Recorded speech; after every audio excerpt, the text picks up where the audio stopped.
Hello there, and welcome to Real Talk with Angry Soccer Mom. The live show discussion topics, as always, include anything you feel is newsworthy about racism, bigotry, inequality, and corruption in America. The show is meant to be an opportunity for viewers to speak their mind and to serve as an educational tool for cultural competency. And the focus is on learning the truth about our real racial history. But tonight, we're not going to do that. Nice, huh? Tonight, we're actually having a guest, which is Colonel Don Crumlin. And tonight, we're going to dedicate the show to talk about the Derek Chauvin trial verdict and police homicides of Black people with impunity in America. And we want to know what you think. So I'm going to make a couple of announcements, and then we'll get started. My first announcement is to say thank you so much to everyone who has been sending me news. If you want to send me news, because I can't keep up, of course. If you want to, I would be very appreciative. I mean, no one can keep up. It's crazy. You can send it here. And also, if you want to personal message me to say hi, because I really like meeting people who are like-minded. T. Rogers is here. Yay! Welcome, T. Thank you so much for being here. It just makes me really happy to be able to talk to people and learn about who they are and what they think. April 25th is going to be at 9 p.m. Eastern. Will be the third meeting of our book chat club. At each meeting, I summarize the chapters that we've done, and we have a discussion, usually with a panel. Our book this time is White Fragility by Dr. Robin DiAngelo. And on that note, I would like to introduce my friend and my guest. This is Colonel Don Crumlin, who is a former military commander and currently a certified health and wellness consultant. And he has a blog and a health and a fitness page that I will put in the comments below after the show. And most of all, he is my friend and a really good friend and smart and knowledgeable. So he's got it all. All right. Welcome, Don. How are you, Kim? Thank you very much. Appreciate the intro. My goodness, we've got a few things to talk about this evening. And I guess I'll get it right off so that we can get this out of the way. Can I jump in really fast and just give a quick rundown? I want to give a quick, sorry to I cut you off already.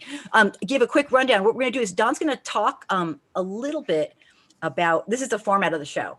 Don's going to talk a little bit about a document that he wrote, which I thought was fantastic, which you talked about last week as well. But it's encouraging people to please consider taking the coronavirus vaccine. And tonight will be an abridged version of that, which means that, somebody always, it'll be an abridged version of that. And of course, he will take questions if anybody has any. Next, Don and I will briefly talk about our personal feelings about the trial outcome. Next, we will take any and all comments. We want to know what you think, how you feel when you heard the verdict.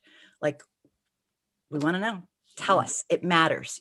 And afterwards, Don and I are going to do a quick chat about what, if any, historical or future significance of this, for the trial outcome that there would be in our opinions. And then, of course, we want everybody who has an opinion and has been really, into this, we want to talk about what they have to say.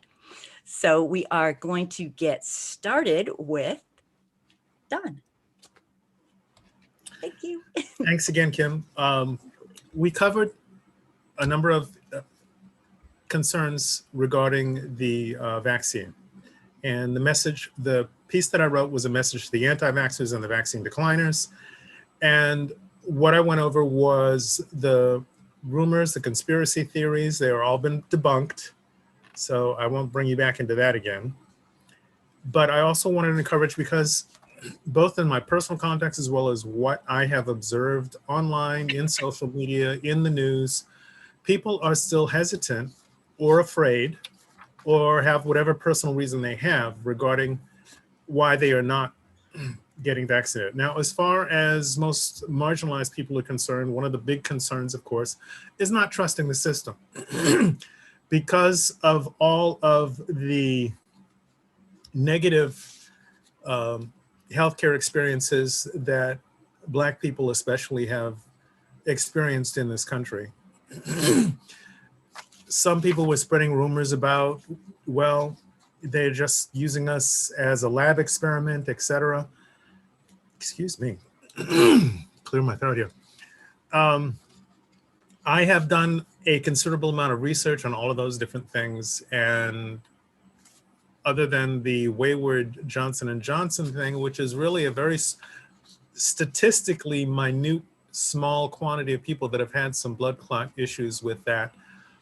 This vaccine was developed using latest technology. That's why it came about so fast and ahead of the normal procedures, because the new technology, it's like thinking that you're still in a buggy whip world and you have to groom your horse instead of take your car to an auto service center.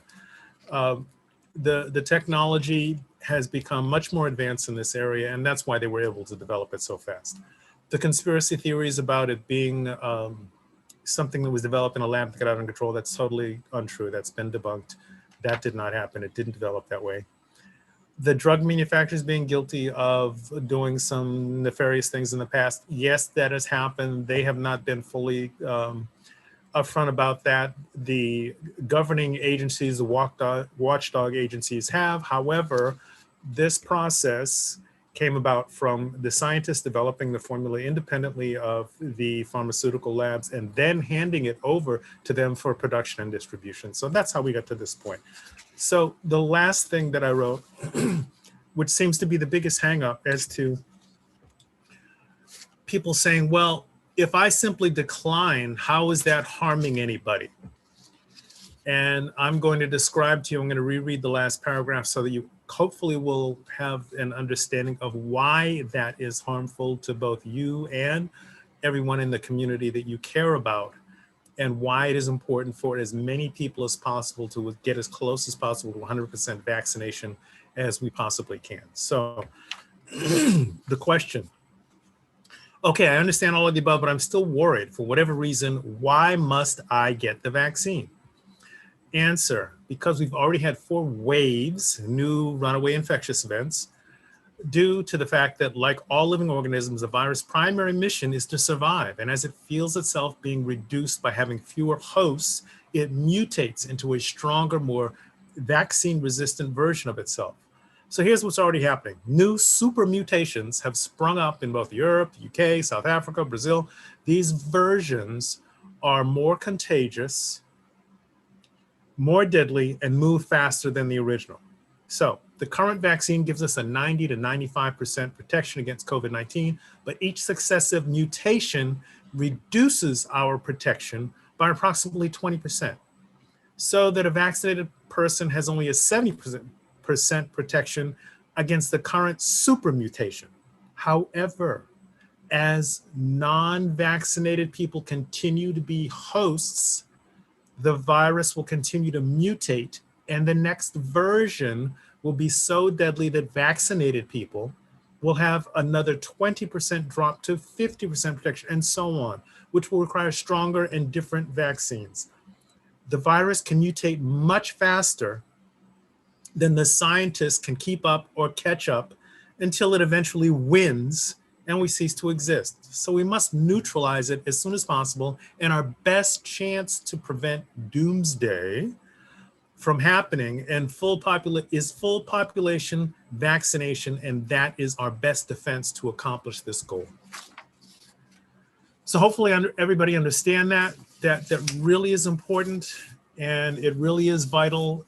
And if you have any additional questions regarding your concerns for the vaccine and why it's important for everyone to get vaccinated, as has been repeated by all of the healthcare professionals in the industry, Dr. Fauci, et cetera, please let us know. I will address that as best I can in the little bit of time we're allotting for that before we go on to the urgent item that's on everybody's mind, which is the reaction, the results, etc., with regard to the Chauvin trial. We have Don. We have three kind of comments Okay, for that have to do with the coronavirus. Do you want me to sure. get started on that? Yes. They're mostly comments, but you can go from there. The first one is GETV News One says that also this is regarding the J&J vaccine. It's also been found that the J&J facility is unsanitary. There are unsanitary conditions. How about that? That was his comment.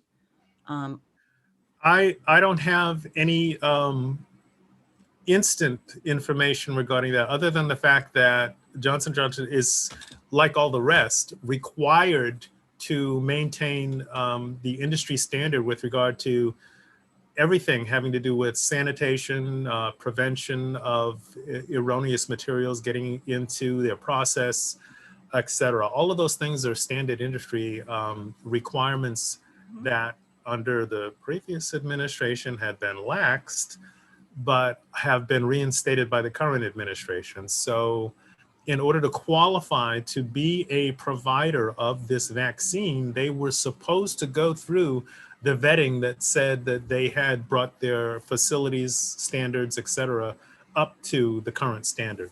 So that's the best response I can give you for that at this point in time. Yeah, that makes sense. Next, T says, and these are great comments. Thank you so much, everybody.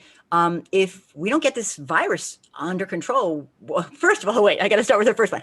It's basically, she says that it works best for everyone if we all just work together and do our part. If we don't get this virus under control, we're all screwed. She says people are selfish, being unwilling to get vaccinated. And those are comments. And, this is a real tough thing. This is a real tough thing. Thanks, T. Yes, I understand people have a lot of concerns. I've tried to address those concerns. The major conspiracy theories, et cetera, all of those have been debunked. The odds of your survivability with vaccinated versus non-vaccinated are so drastically different that it really is, it should be a much easier decision for most people than they're making it. Go with the numbers. Go with the numbers. All of the key health care professionals have endorsed the vaccine. All of the key leadership has taken the vaccine, including a certain person that we won't mention by name, but started out calling it a big hoax. That person and everybody in that person's orbit got vaccinated fully way back in January. So despite their rhetoric, they also believe that their best protection is to be vaccinated, and that's what they did.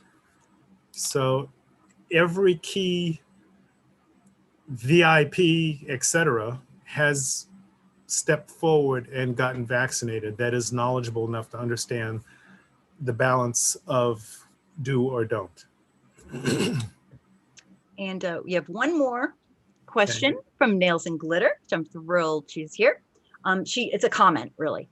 The vaccine doesn't stop you from getting and spreading the virus, so get vaccinated and continue wearing your mask. That is accurate. That is absolutely correct. So I think a lot of people are really just going, yay, I'm vaccinated, wahoo. And yeah, it doesn't provide you with a bulletproof vest. All it does is similar to the way a flu shot, people get a flu shot, you can still get the flu. It's just supposed to be a milder version, and it's not supposed to take you to the threshold of non-existence. And that's what we're talking about here. You want to make sure that you're at least armed enough to not be taken to the threshold of non-existence or beyond, obviously. And that's the both goal and effectiveness of the current vaccine. Once again, the longer that it stays out there and is able to mutate, because it has hosts, people that have not been vaccinated, it will continue to try and survive. And as it mutates, it will not be recognizable as easily by the current vaccine. And we basically are going to put ourselves in a cycle that we don't want to be. People are impatient, and tired of being isolated and not being able to go about their normal social activities, sporting events, etc., concerts, on and on and on. Enough now. And the more people that decline or are anti-vax, the longer this will go, because there will be cycles and waves. Brazil right now is going through a resurgence wave that is absolutely scary. Mhm. Let me give you a few numbers to let you know where how we've progressed through this. At the end of the previous administration, we were up to 5,000 deaths per day. 2 months into the current administration, which immediately, in fact, after the first month of the first wave of vaccination events by the current administration, we got it down to 1,500 deaths per day. We are now down to 500, just under 500 deaths per day. And we beat, the current administration beat their initial goal that they doubled by 12 days of having 100 million. Well, we've now had 200 million people vaccinated 12 days in advance of the first goal of having 100 million vaccinated by the date that he'd given. I forget the exact number that he projected. But anyway, 200 million people have been vaccinated in advance of that. So we need to keep going. And the reason we need to keep going is because the longer the original vaccine is out there, the original virus is out there, the more time it has to mutate. As it mutates, it gets stronger and stronger and stronger. We can't keep up. So you're re-endangering the people that have already been vaccinated by you not being vaccinated. So please get vaccinated. Thank you so much, Colonel Don. You're wonderful. And, I wanted to say real quickly to folks who might be listening and have some, people who are hesitant to get vaccinated or people who are anti-vaxxers, in general. If you want me to, just write me privately. I'll take Don's portion of this and put it on a separate feed and, like pass it on to you if that would help. I know it's really, really hard to help, get somebody who is adamant about not getting vaccinated. But I think, Don's just so knowledgeable and earnest, and he has the facts, nothing but the truth. So, I really, really hope people can work with those who aren't being vaccinated and explain how important it is. I know people are scared, and you know what? Black, brown, and indigenous people have absolutely every right to not trust our government. There is no, absolutely. But this is a little bit different, and we got to work as a team with this. Absolutely. It's, I don't blame you one bit. I'd feel the same way. And this is really scary stuff. Really scary. So just please let me know. And Don, do you have anything else to add? Because we can begin. Not on that topic, unless there are further questions or comments that we need to address. A little compliment for you here. We can pivot and move on. T says, I like that Don is very objective. I do too. Don is what? Objective. Oh, you're not like emotional, like I'm the emotional one. Yeah, no, it's great. You say it like it is and you explain it very well. So thank you so much. I think we pretty much got everybody that had like a question or comment. So let us begin. Again, like I had said earlier, I'm not sure if everyone was here. We're going to, Don's going to say a few words about how he felt about this verdict, and then I will, and then we want to know how you felt about the verdict when you got the verdict. Then we're going to move on to talking about, Don's going to say a little bit about what's, the historical significance of this verdict. And then I'll say a tiny bit, and then we want to know what you have to say. So we're going to be very organized today, hopefully. At least that's the plan. So, Don, are you comfortable telling us about your feelings with regards to this verdict coming out? Sure.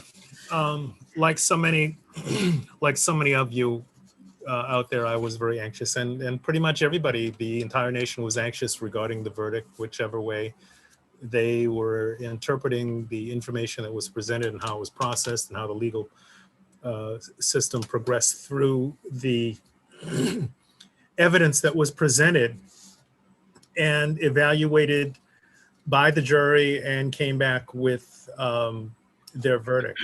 I think that it is very important that however this had gone,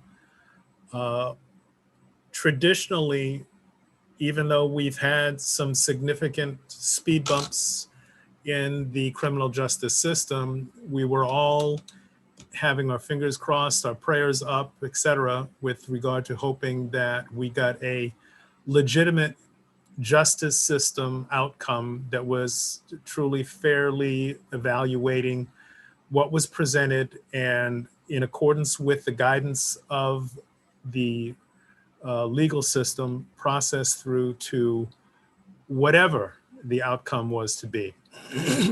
And certainly a lot of us were trying to prepare for if the outcome went a different way than it did, because let's face it, a lot of us were anticipating that there was a very significant possibility that it might go that way.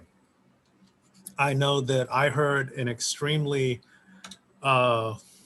powerful number of emotional, well, if that happens, then this type of reactions before we got the actual verdict. So everybody was pretty much on pins and needles and very cautious with regard to how we moved forward in this.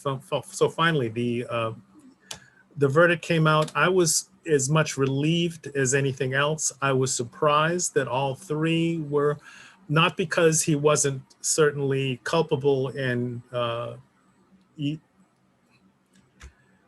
should have been found guilty on all three. I just was not expecting a full-blown sweep, if you will, of the three charges, the three primary charges that were out there. So I was very pleased that justice was served. I was also pleased that many significant leadership people came out and expressed their support of the judicial system, that we did apparently get it right this time. The world, internationally, the world had been watching this extremely closely.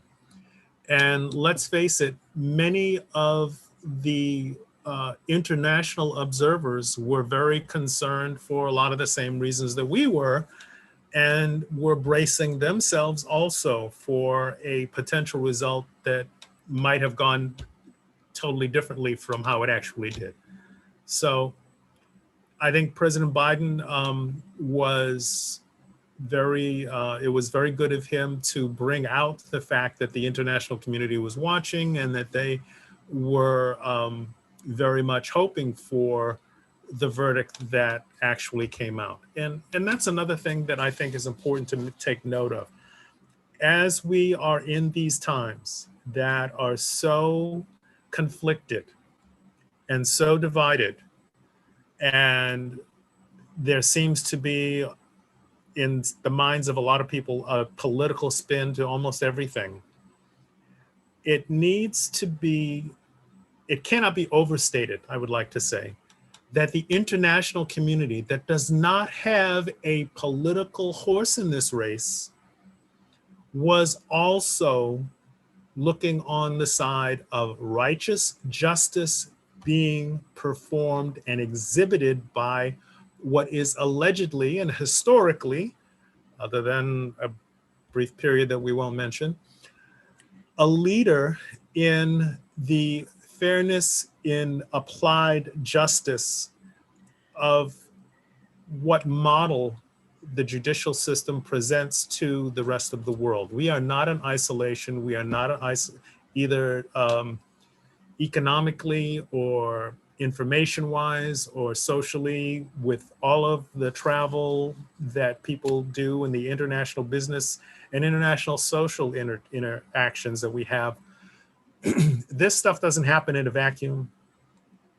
Most of the world was looking at this in terms of a primary example of how is the criminal justice system actually going to work in a place that allegedly prides itself on having a good model of a criminal justice system. So all that being said, at the end of the day, there certainly was a preponderance of evidence. There certainly was extremely compelling testimony.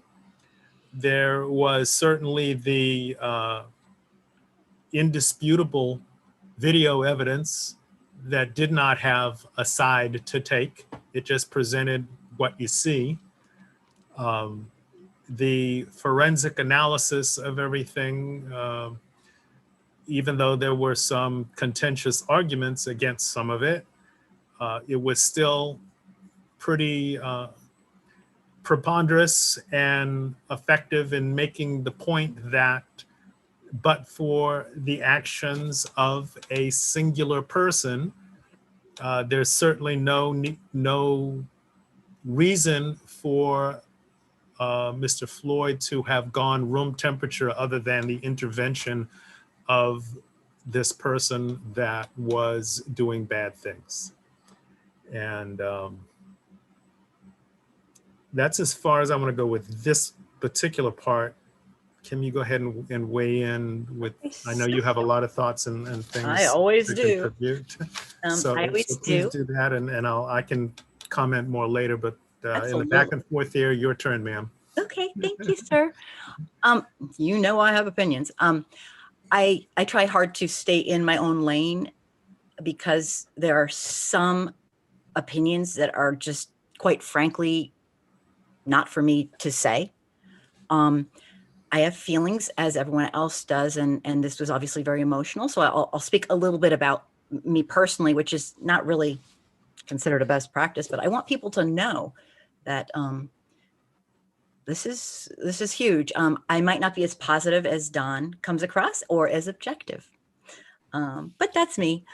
I honestly, I think the world was watching, and I am pleased that all three counts were, guilty. I don't know why, but I thought they would be. I did watch a lot of the trial, but I don't know why. I have no faith in our system. I've lost so much faith in the system. But my feelings about the verdict, just to be really personal, which is what I want everyone to do, is that I was very raw about this whole thing. I mean, already because of the emboldened racist, white supremacist people that we have basically, had coming out for the last 5+ years and for 2+ centuries. So the coronavirus did not help at all. In the last administration, I personally, and I know many people, oh God, were just waiting for the next inhumane thing that his clanship was going to do. It was just overwhelming. People are overwhelmed. I heard the verdict with my little daughter was with me, and so I was immediately thinking about kind of protecting her. It just was chance. We were doing homework together. I wanted to focus more on her reaction. Obviously, as a parent, I was, concerned. She immediately saw that I wasn't jumping up and down for joy. And she asked me, Mommy, isn't this a good thing? And, I'm pretty animated normally. And I told her, yes, absolutely. This is a good thing. And she just wondered why I wasn't like, Yahoo, yay. And I told her, because she's old enough to learn. I said, yes, it is a good thing, but that this man was found guilty and will be held responsible for his crimes. But I also told her that there is no, as a humanist, there's no winning here. I told her that the system of white supremacy has caused this, and the system is very much still here and thriving. I told her I was very glad to finally see some honesty in a jury on a hugely public case, but that the system is broken. And so I did not feel too much sense of relief, because there are so many people who are still out there who I don't want to get into why, but they do not embrace that our Black, brown, and indigenous brothers and sisters deserve equity and equality and are human. And, you know, we only go to online for 5 seconds to see this, and or the TV or the newspaper, you know, so it's just, I'm overwhelmed. And not that this is about me, but we're all going to talk about our feelings. So I'm talking about my feelings. There are just so many profound and fundamental changes that must take place. And quite frankly, I don't think enough white folks understand or even remotely are ready to take racial responsibility. And that's why I talk about it constantly, because we need to. So I was happy for those most directly impacted. But there's no happy ending until, for me personally, until systemic racism is eradicated from the planet. And I know that's a big goal, but you know, I always have big goals. That's kind of what I do. A man's life was taken, stolen, and another man will rot in prison. And the system is still broken. My fellow humans must live in fear that someday, no matter how they behave, no matter how good they are, no matter how amazing they are, that they could be next, or their child, or their husband. And I consider this a form of terrorism personally. Systemic racism, in my mind, is an ongoing crime against humanity in the form of terrorizing our own citizens. And despite seeing a man have his life snuffed out in front of our eyes by the world, with bystanders begging and pleading to please stop, despite us, the entire world watching, there are still people who don't get this, and that is soul crushing. I wanted to end with, I saw Bernie Sanders said something, and I always like it when people speak out. See, my big goal is to help white folks to find their voice. And obviously Bernie does not need me to help, but I'm talking about people who are not, you know, famous politicians, just anybody who just wants to improve themselves as a human being and be a better citizen and to just learn. And so the more, it's not because I think, oh, we're the big heroes. Oh, we are, that is, oh, no. And it's not because I think people should get their beautiful picture on Facebook. And no, it's because it's the right thing to do. And to act human and care about our brothers and sisters. And, you know, so anyway, enough of me blabbing on and on. Bernie said this, the jury's verdict delivers accountability for Derek Chauvin, but not justice for George Floyd. And I agree with him for different reasons. Real justice for him and too many others can only happen when we build a nation that fundamentally respects the human dignity of every person. The trauma and tragedy of George Floyd's murder must never leave us. It was a manifestation of a system that callously devalued the lives of Black people. Our struggle now is about justice, not justice on paper, but real justice in which all Americans live their lives free of oppression. We must boldly root out the cancer of systemic racism and police violence against people of color. And that was his statement. And I didn't feel justice in my mind. It's just me, my personal feelings. And Don, if you want to make any comments, I'd love that. And then I want to read whatever everybody else is saying. Please tell us. Sure. Let me fill in a couple here. I wanted to give you a chance to say what you wanted to weigh in on, and you did a wonderful job as usual. The guilty verdict. Former Minneapolis police officer Derek Chauvin was found guilty on charge of second-degree unintentional murder, third-degree murder, and second-degree manslaughter. Chauvin is charged in the death of George Floyd, a Black man who died May 25th after Chauvin pressed his knee into Floyd's neck for more than 9 minutes. Crucial ones if we were watching it in real time. It was very powerful that one of the testimony of the persons that was at the station at the headquarters that was monitoring the situation thought that the news feed had frozen, that he was there so long. So Chauvin was out on bail. That's no longer the case. The convicted murderer was placed back into custody after the verdict was read, and he was escorted from the courtroom in handcuffs. This is going to make an enormous difference in the lives of many struggling families that have not necessarily received a fair shake in the criminal justice system. Following Chauvin's conviction, can policing reform become law?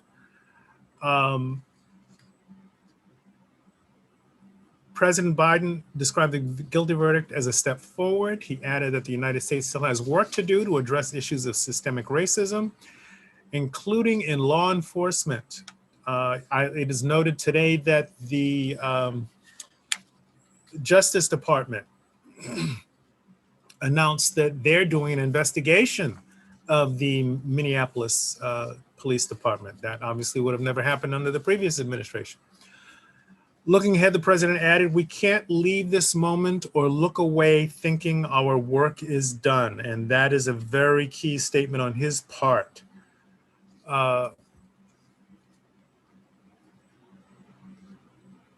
There seems to be some controversy on the other side of the aisle, as you might expect.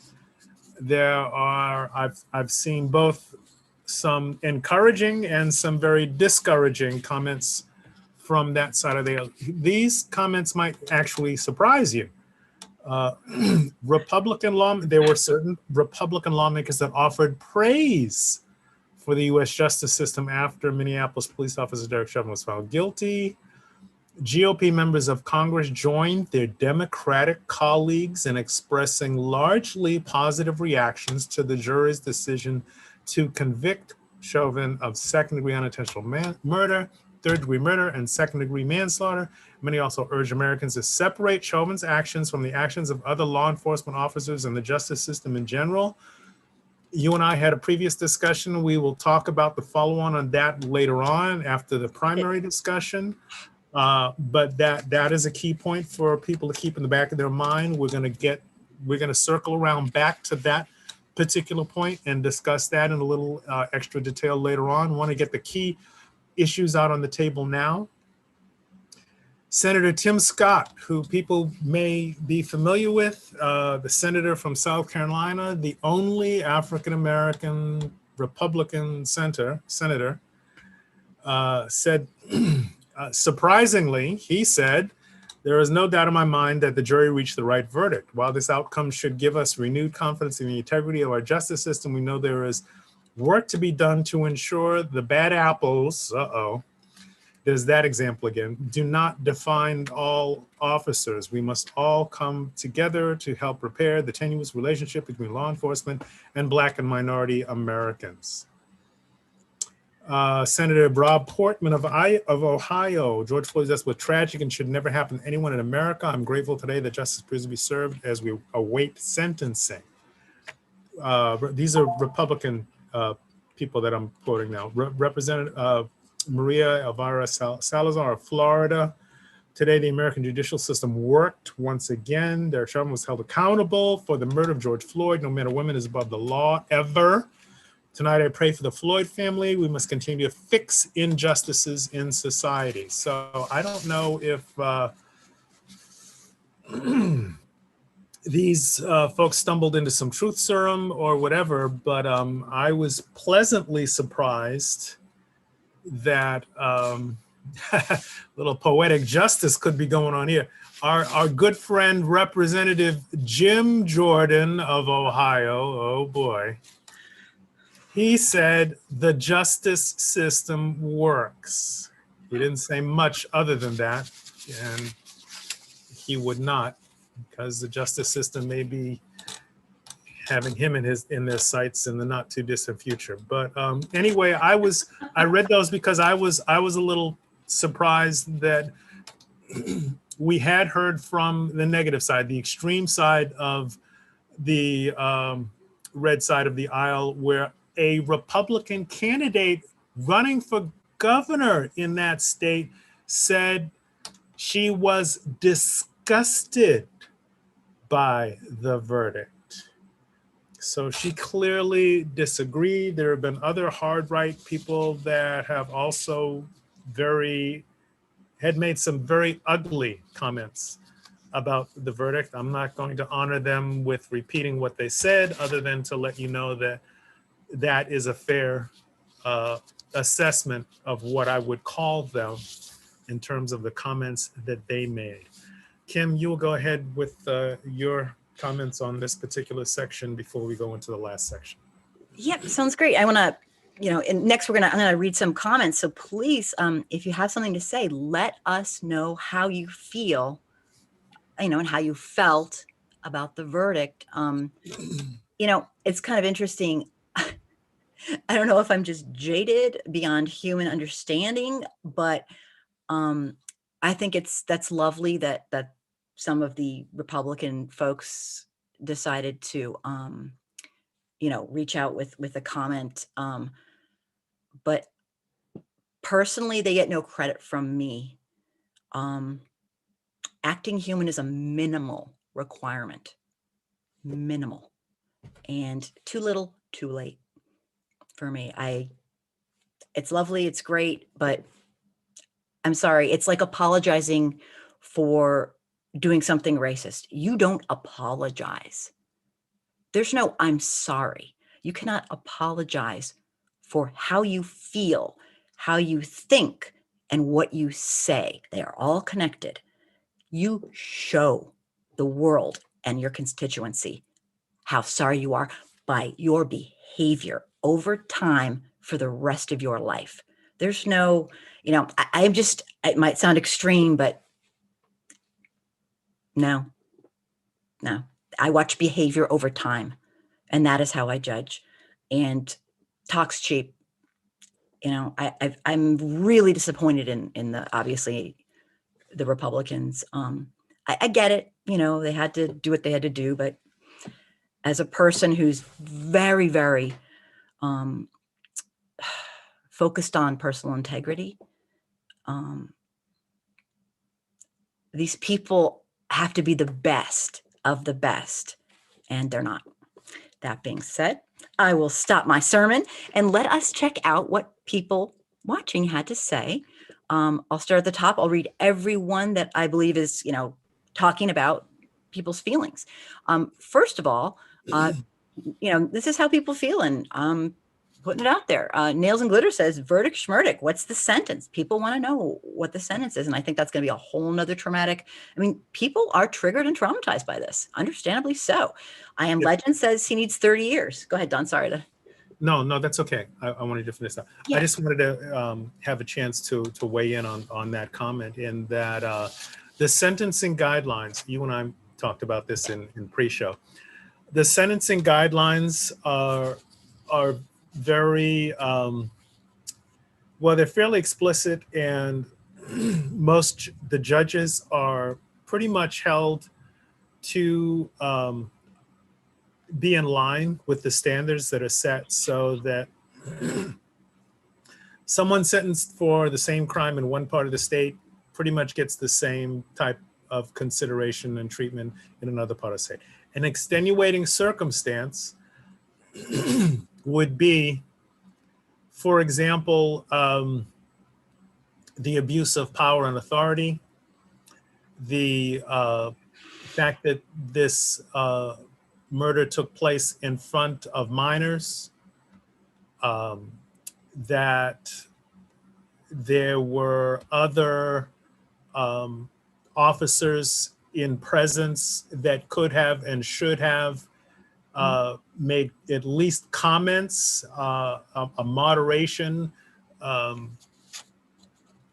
interjection of some sort, intervention of some sort, that did not happen, and the actions persisted until the victim expired. These are things that might be taken into consideration. The judge kind of showed his hand when he criticized Representative Maxine Waters regarding her comments. The Democrats defeated a sanctioning proposal that had been put forth by the Republicans in Congress to in some way admonish her. They were able to repudiate that and push back on that so that that did not happen. It will not happen. It's not going to go anywhere. That has been killed. It's disgusting that it was even brought up when they have been totally silent on the insurrection and on the Matt Gaetz controversy, but it's there. So, John, can I just jump in? You might be sure. getting to this, but can you explain to people who might not have read about her, what she did at the, her crime, I suppose, if you will? Basically, Representative Waters, Congresswoman Waters, encouraged the crowd to express their First Amendment rights of freedom of speech and to do so with great vigor. Strongly, right. In the anticipation that there might not be an outcome that would put a good face on the criminal justice system. So she was encouraging them to stand up for themselves and to be present and be heard. And she did not, contrary to the misinformation that's coming from the right, she did not say anything to incite any violent acts. Total misinformation. I saw some of it. The fictitious news network, we won't say their actual name, but you know who we're talking about. The fictitious news network has been claiming that her comments intimidated and scared the jury into coming up with the verdict they did. I don't think anybody believes that other than the fictitious news network and their followers. And as they had legal analysts and experts on MSNBC the night before the verdict was read, they came out and said that because the jury had been given explicit instructions not to look at anything in the media, that her exercising her right to free speech to address the anxious crowd outside didn't violate anything, any rules of due process, and that it should not have been a factor or a consideration or of any kind in one way or the other. So thank you for that was explaining also debunked, and we have what we have. Yeah. Do you want to say 2 more things, or can I keep going with the comments? No, go ahead. You come in with whatever you need. Yeah, I just want to get some comments and of what people feel. So all in a row, he needs to get 30 years or more. Marcus in the shadow said, too bad he can't get life. Jamie, he should have gotten the death penalty. GETV News 1 spoke about being protected in jail. And I wanted to speak to that for a moment because if I am correct, and I have very strong feelings on this overall, which is a whole nother show, which Donna and I did talk about, and I could have talked for 10 years on it. I've done some significant research on being people in solitary confinement, and I believe he is going to need to be in solitary confinement. He is. The way that they currently have him situated is he is in solitary for 23 hours. He gets an hour out per day in order to get exercise. He gets, his meals through the slot on the tray and that sort of thing in solitary. It clearly would not be a safe environment for him to be out in the general prison population. That is why they're doing it, for the double reason of what he did and the fact that he's a former police officer. So those two things made it. I did not finish the comment that I was going to make regarding the sentencing. I apologize for that. Go ahead. The sentencing guidelines are basically about the middle of the road to half of what the maximum is. I know people are, wanting fire and brimstone and give them the maximum, all of that. And if you added them all together, all of the different, let's see, I thought I had a document here that describe The charges that add up. Yeah. all of the penalty. If you added them all up, it would be, let's see, 25, 20, 10. It would be something in the range of 60 years. He's not going to get that, folks. He's going to get something in the range of 12 and a half to 15 is my guesstimation based on both the discussion and the sentencing guidelines. The sentencing guidelines generally, and here's where the judge, and we'll find out how sensitive he is to the public concerns versus his own balance of his clearly conservative leanings on a personal level, in that he could make part of the sentences concurrent or all of them. Right. He could make part or all of them sequential.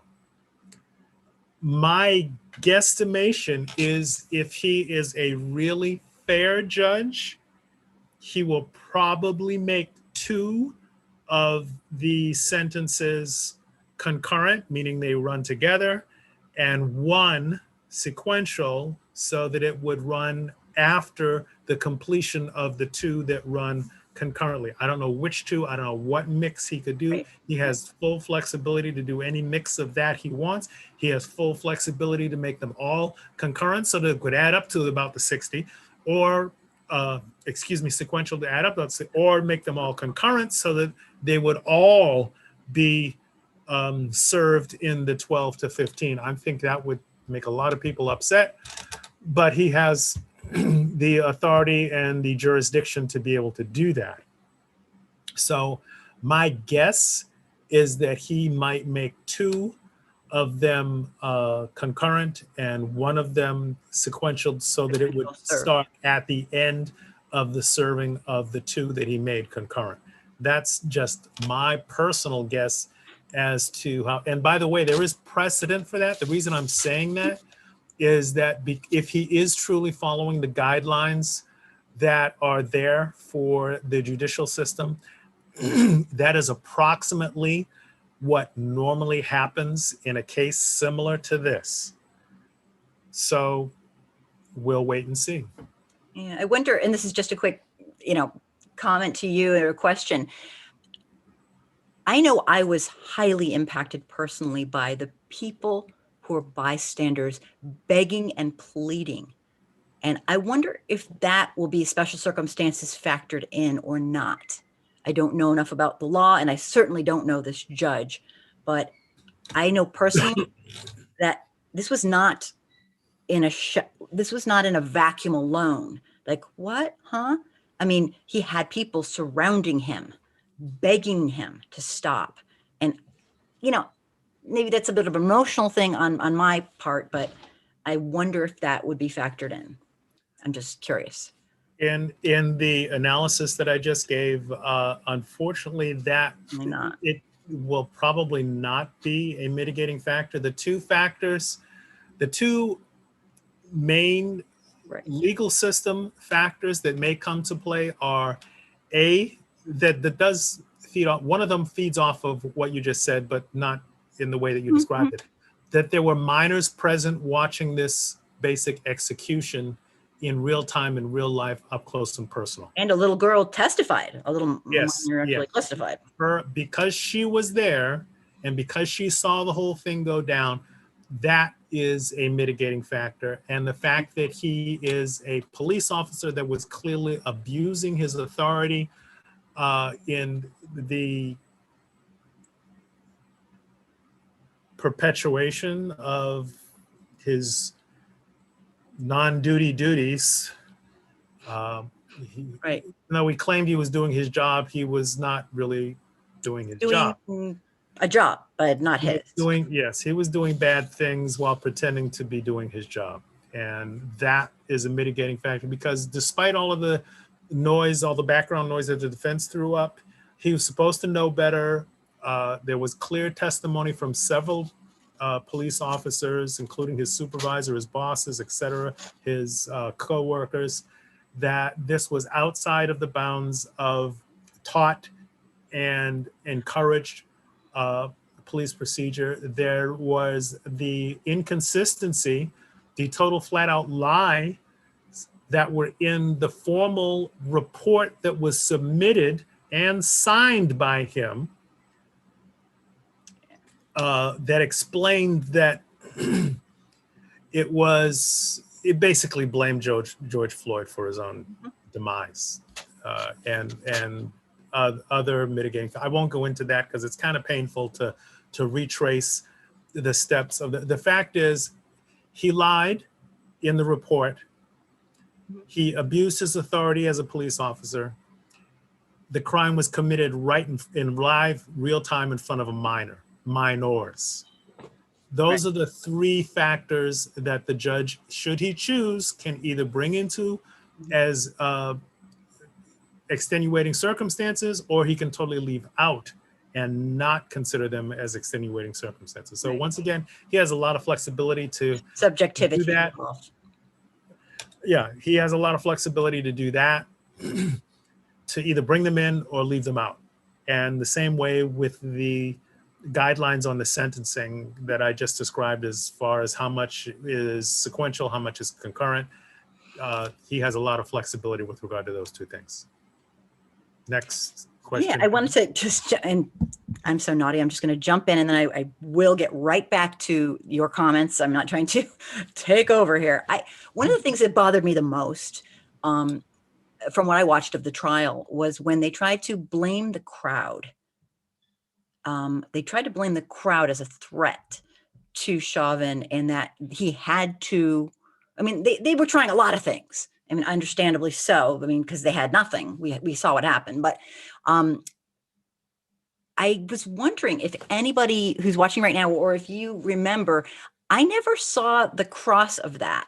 And I was wondering, they were saying the crowd made him so nervous, and they were such a threat that, you know, it was really them. And my question is, then why the hell was his hand in his pocket, relaxed and looking smug off into the distance? I mean, that is not a fear, a person who's in fear.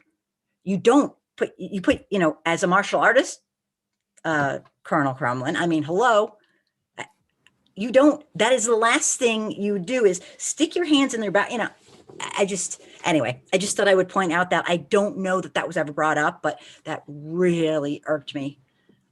He wasn't stressed. Sorry.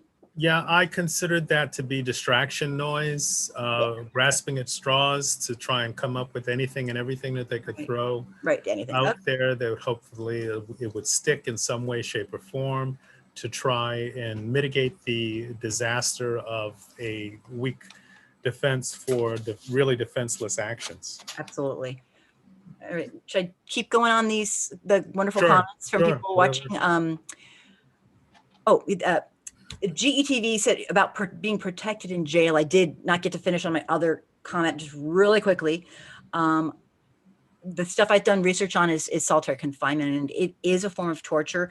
The United Nations considers it a form of torture. Amnesty International does as well. It's been one of the most studied phenomenons in, you know, sociology, psychology. It's been studied for a very, very long time. The impact of solitary confinement. It is a form of torture. Not that I'm being an apologist, but that's like a whole nother show about the way we treat the people who have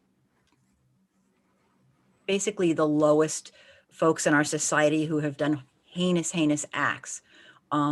He will probably be in, you know, and it is a considered torture. So I just wanted to kind of throw that in there. On that lovely note, yes, I went there. Might I comment on that? Absolutely. I even though if this is not being administered for punitive services, this is for his safety, though. Right. It will have the same psychological effect, which I think is your point. Right. And that's kind of tough cookies. Because if given the opportunity for him to select a choice, I would suspect that he would choose the solitary versus being in the general prison population, where he would be subject to possibly some Horrific. adjusting of his sentence potentially by his fellow inmates. Absolutely. So Yeah, and that's something for and a whole nother. Then and as a humanist, I have very extreme views in that regard anyway. But and we're about 8 days from the judge doing the sentencing hearing. yeah. So he's got some time to think things over as he Mhm. determines what he feels is appropriate. Just Next. looking for, I'll just read through some of these, and Sure. maybe you may or may not want to comment on some of them, depending on if they're really on topic about the feelings. The GETV has their feelings are the death penalty won't bring back Mr. Floyd. Just let him suffer in a jail cell for a long time and think about what he did. Nails and glitter. By the way, this thing will get dragged out in appeals because the jury wasn't sequestered and the prosecution is blaming Maxine Watt. Right, what we spoke of, which is, of course they are. Let me see. It was just so obvious, T says. Of course it should have been guilty on all counts, yet you never know in racist America. That's how she felt. GTV,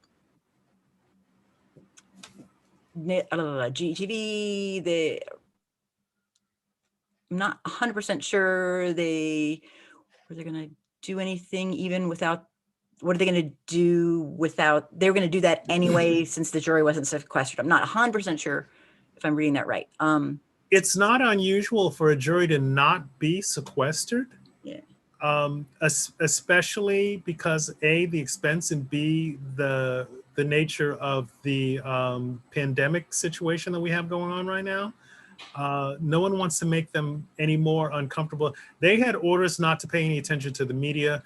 And as I described earlier, the legal analysts that were on the shows that I, paid attention to were all saying that that is not an unusual circumstance. That is not grounds for a sufficient. And by the way, he's going to be incarcerated during all this appeal process anyway. Mhm. So good luck with that. Time will still be going by. He will still be where he is.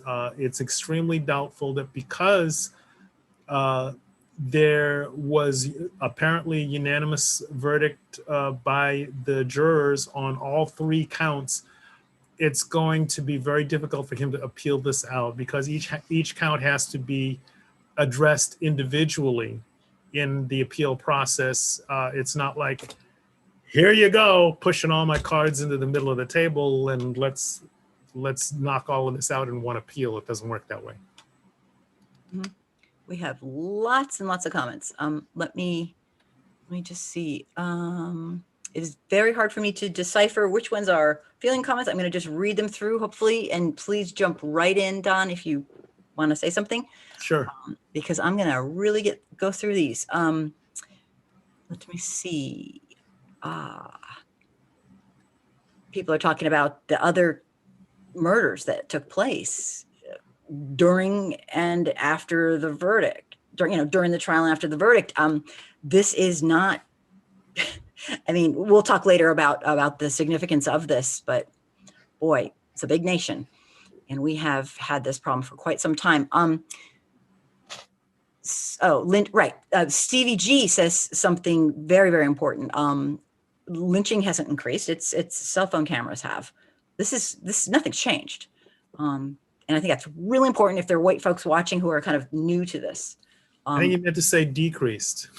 Oh, yeah. Lynchings have not, increased or decreased. It's right. I got it. Yeah. Thank you. And yeah, this is just, we're just seeing it more. This has always been, this has always been happening. Let me see.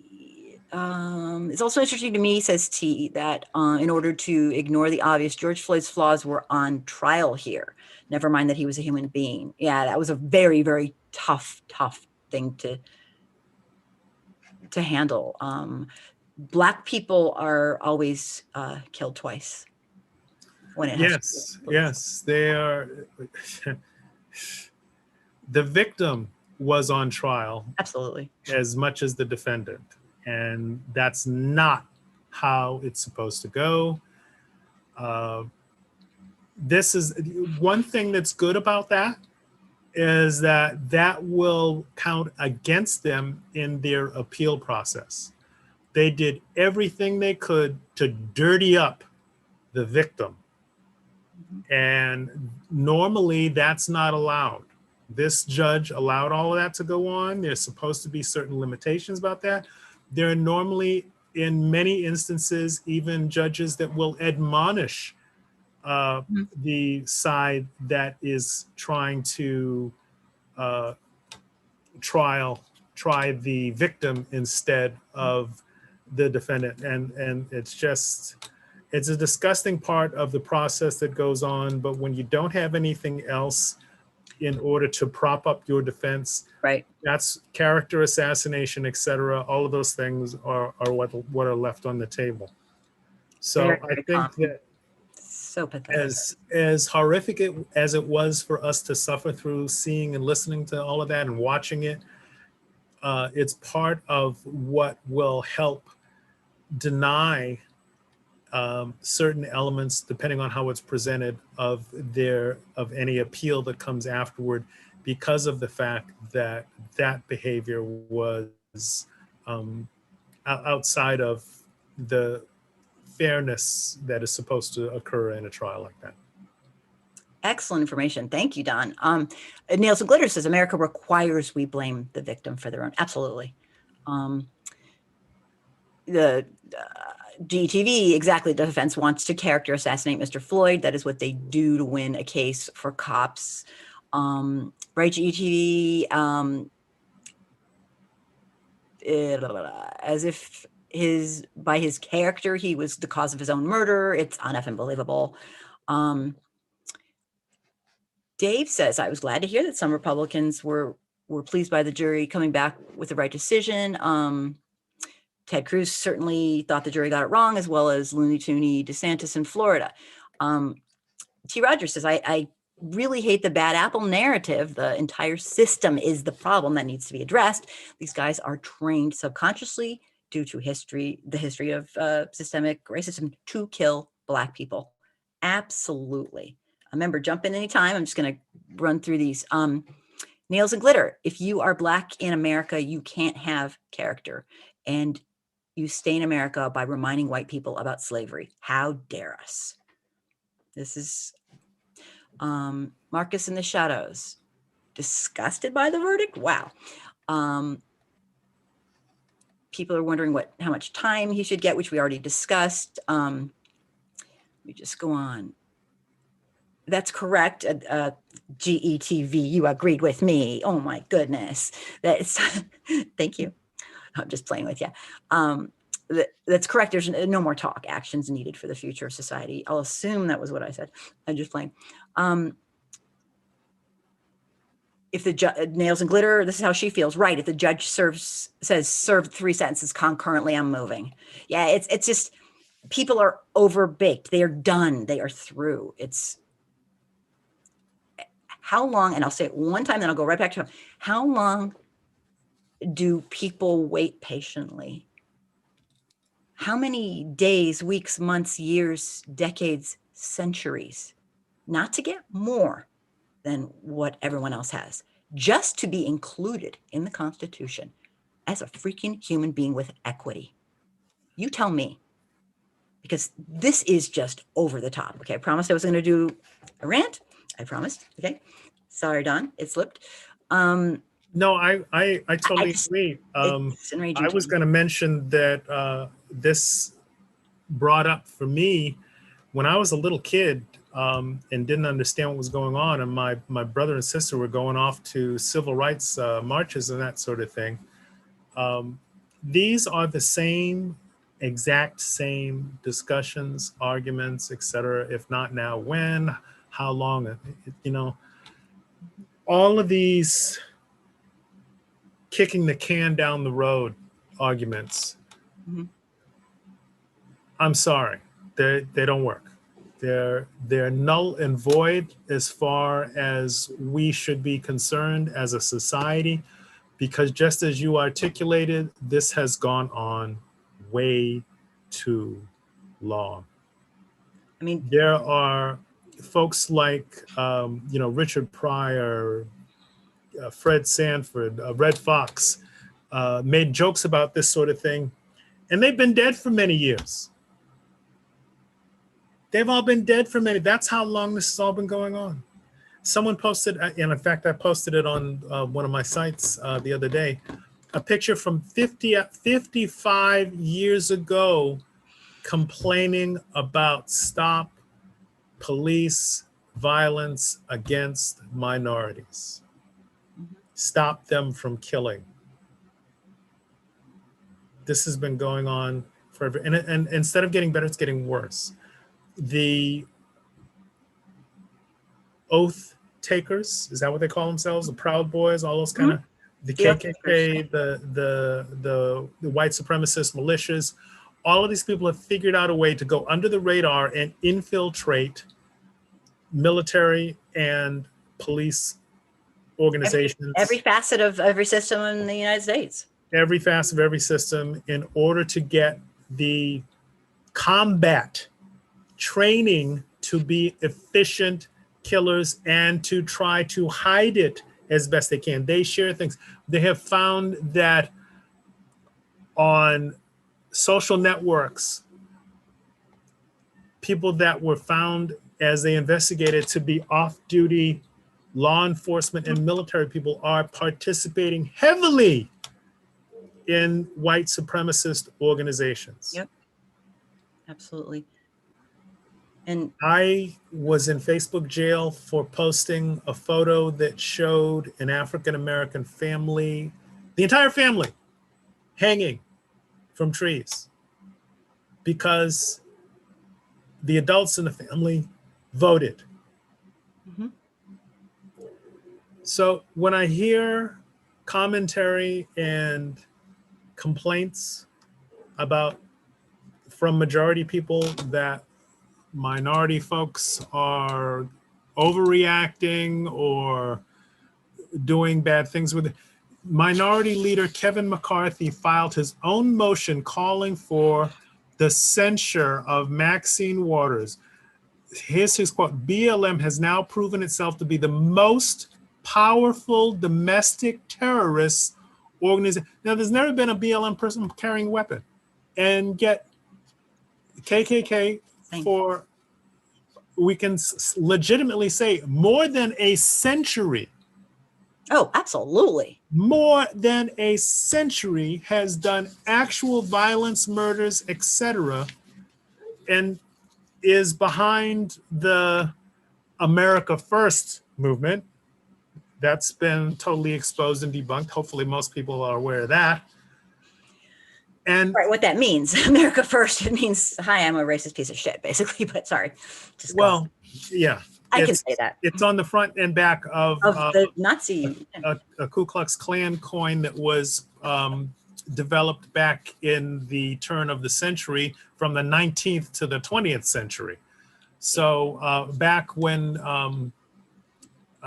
Trump's grandfather was arrested in New York at a Klan rally, that is the same time frame that that phrase was literally coined, and it means the same thing as the Aryan Brotherhood, the purity of race, and the racial superiority argument, et cetera, et cetera. This isn't new stuff, right? This isn't new stuff. We think it's new to us. But. Yes. So the people that are perpetuating that nonsense are heavily infiltrating military and paramilitary organizations in order to get effective training for these sinister militia groups, et cetera, that their primary goal is to suppress marginalized people of color. Now, Don, I wanted to jump in if this is a good time. Sure, go ahead. And I know you'll probably know about this. The head of the Pentagon, the new head of the Pentagon, is a black man. And he's opened up a whole commission on trying to kind of do better with regards to the military. And I did one of my live shows had included this, and it was very promising. So, I mean, this is not just being ignored now.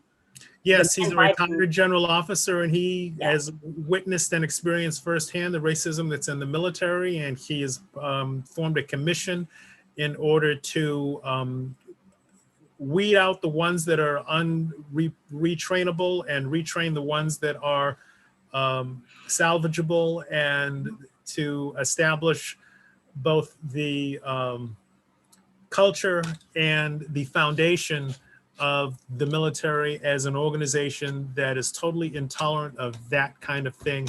And for people that are trying to come into the military in order to get the skill set to be able to cause mayhem, they are the system is going to be changed in better order to screening. identify and weed those people out at the earliest possible moment so that they don't get in the first place. And if they do get in, they're easily identified and kicked out.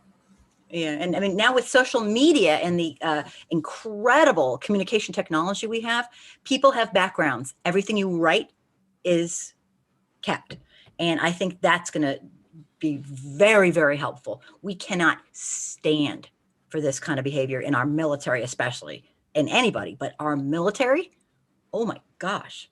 I mean, with the history, oh yeah.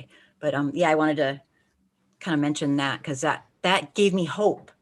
One of his first things was, it just gave me hope There's not a lot of things that are giving me hope. So, Well, that's certainly a huge step in the right direction. He is the right person for the job. He's the right person to be in charge of that whole entire effort. And I just came across a note that I made. The three charges the former officer was convicted of carry a possible maximum combined sentence of 75 years in prison. So I was a little low when I said 60. I think that 60 would be a maximum that he would probably be sentenced to if the judge were leaning in that direction. I doubt he is. But 75 years is the possible maximum combined. I think he will be sentenced to a whole lot less than that. I would be very surprised if he's sentenced to more than 15. I would personally like to see him get a minimum of 25. But I suspect he'll get something in the range of 15, and we should adjust our expectations accordingly so that we're elated if it's over that, and we're not tremendously disappointed if it comes right around at that.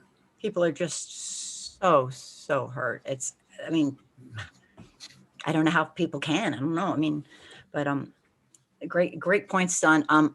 If he's over sentenced, that might help his appeal. Right, So right. let's not get too greedy here. Yeah, but it's hard when emotions are involved. It really is. Right. God, this should never even be. I don't know how old he is. I suspect he's in his 40s at least. Yeah. Do you know how his age? I don't know how old he is. I'm guessing 43 or 44. I don't know. I'm guessing he's in his mid 40s just by his appearance. Yeah. And so, certainly 25 years or more would be life sentence.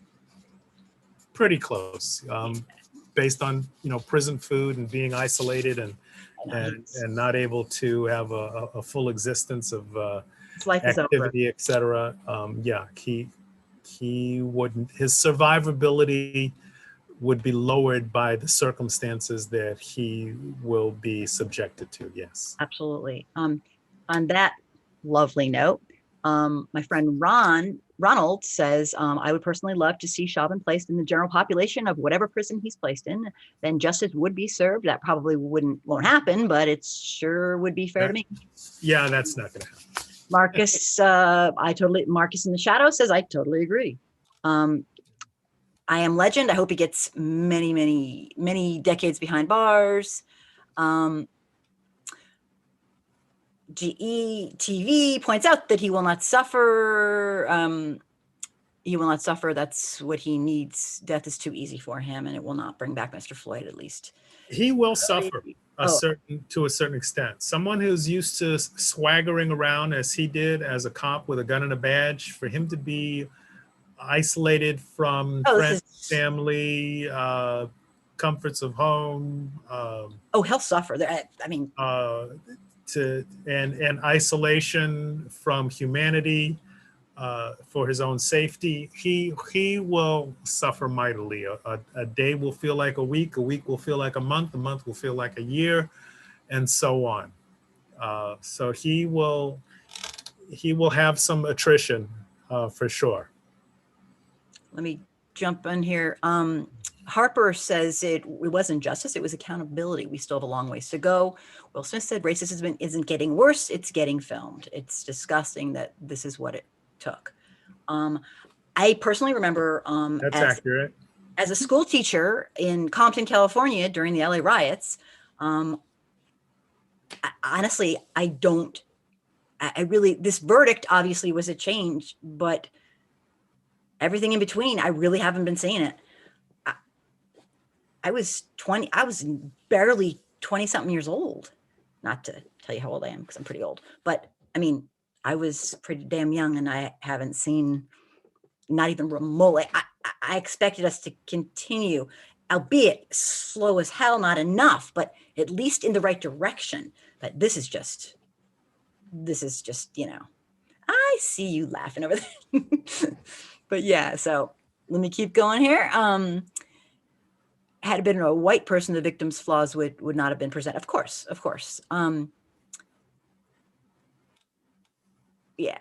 I mean, it's just really, they are, Black people are always killed twice, and it makes me sick. I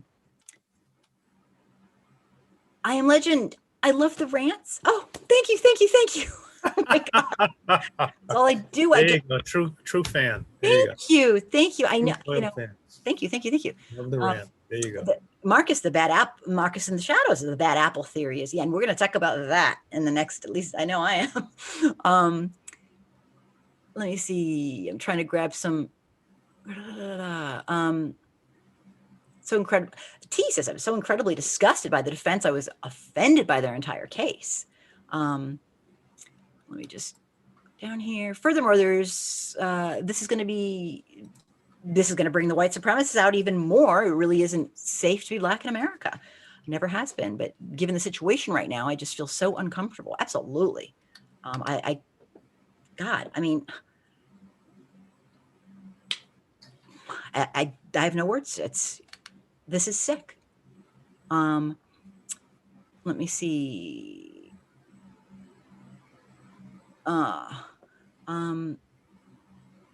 But not all of America, only white Americans first, as a reference to what you were saying.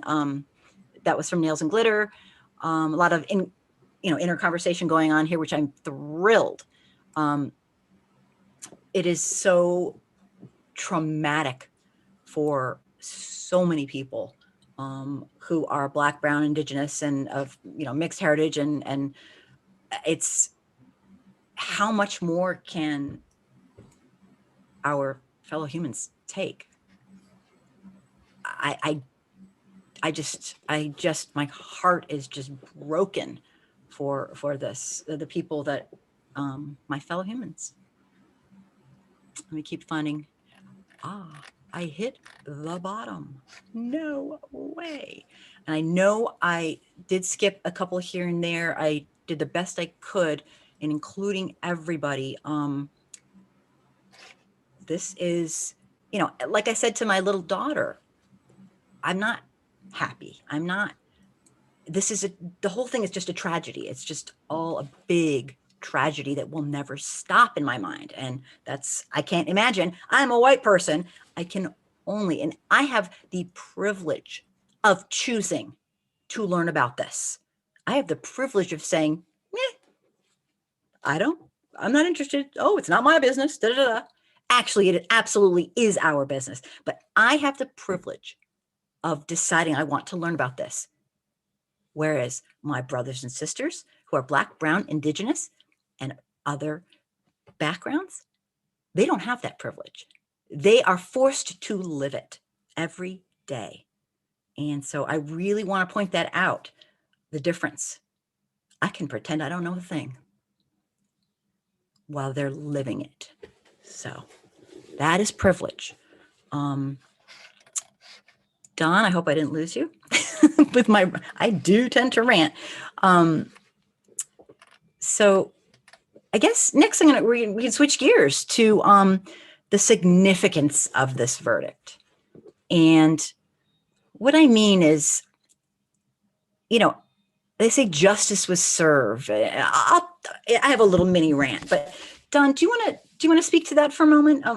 The significance of this historical, and there were some historical things that took place with this huge, extremely public international case. Well, part of what I addressed early on when I talked about the fact that the entire world was watching, and contrary to what the other side of the aisle has as their popular foundational theory, most of the world was looking at this through a similar lens. And the point I want to make with regard to that is that these are as neutral an entity as we have. They don't have a political horse in this race with regard to right, left, Republican, Democrat, red, blue. They don't give a rat's doo-doo about that. They are looking at right, wrong, fair, just. That's what they're looking at. So all of these pundits on the fictitious news network, we won't say their name, but you know who we're talking about, that are talking about all of the horrible things that they're trying to, it's interesting, they're making these extraordinary claims against Black Lives Matter that Outrageous. the content of their remarks are far more applicable to the white supremacists and KKK and skinheads and all of those Talking about themselves, Don. They are, and they don't realize that they cannot hold that mirror up to themselves to see that who they're really talking about is the same people, organizations, concepts that they're trying to protect. And Black Lives Matter was up for a Nobel Peace Prize. Nobel Peace Prize. Yeah. Nobel Peace Prize. No one has ever, other than maybe someone in the previous administration, considered putting for example, Proud Boys or the KKK up for some type of Nobel Peace Prize. Nobel Hate Prize. Yeah. I mean, sorry. If there was such a thing, that's what would be applicable with regard to them. So they don't realize that their claims make themselves more outrageous, more unbelievable, and more outside of the boundaries of reality and the foundational concepts that are in the actual concept. It amazes me as a former military commander that they are in professionals in government that apparently have not read the Constitution, that endows every person endowed by their creator with certain unalienable rights, life, liberty, the pursuit of happiness. These people flagrantly would deny minorities those basic, foundational, constitutionally defined, inalienable rights. And that, to me, is a tremendous blasphemy against the foundation of the democracy that this society is supposed to represent, and that we are supposed to all be committed to. Yeah.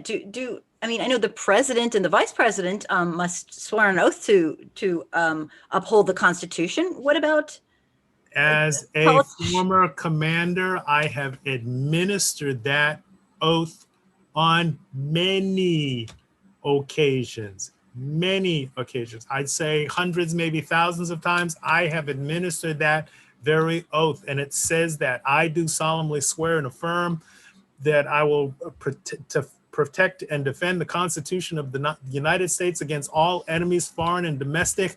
Mhm. And I do so willingly, without coercion or outside influence, et cetera, et cetera. It goes on. I don't remember all of the exact words, Mhm. but I know that the key concepts and the key words in there state exactly what I just said. They've sworn to an oath and they're lying. I mean, it's horrible. That's disgusting. That to them, apparently, it's just words, and they have not ingested or imprinted the meaning and the veracity behind the foundation and the commitment and responsibility that goes with those words. Certainly, we have new members of Congress that are, I mean, they can barely walk and chew gum at the same time. How they got in the building, I don't know. But It's definitely not the for, best of our best. yeah, for them to be calling for the censure of Maxine Waters just for her words when they were involved in giving a tour Mm-hmm. of the Capitol building the day before the insurrection occurred, clearly indicating that they were in on it, they knew about it, and basically were committing a treasonous act by giving a guided tour of the Capitol so these people would know where to go, where they were going, what they were doing, who they were going to attack. That's how they quickly got to, for example, Pelosi's office, got her laptop, did horrific things in different parts of the building. I don't want to get too graphic here. Okay, I think we know. Yeah, it's But unconscionable. they did horrible things, and they knew pretty much in large part where they were going and who they wanted to attack. They had constructed a scaffold out in the park-like area outside of the Capitol.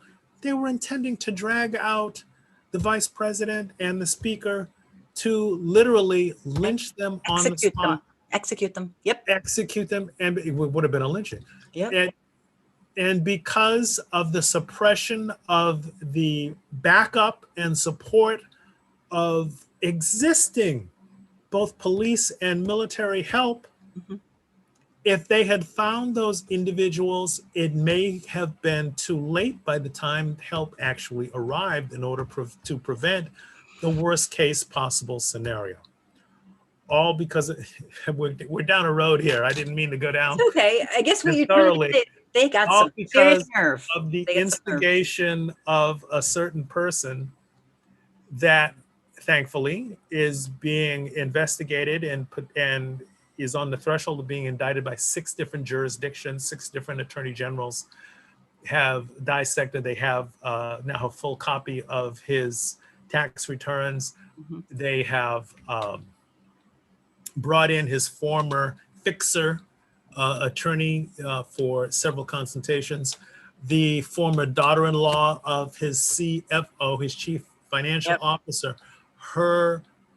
She surrendered her computer, her records, her file cabinets, everything to the Attorney General of New York and the Southern District of New York prosecutor,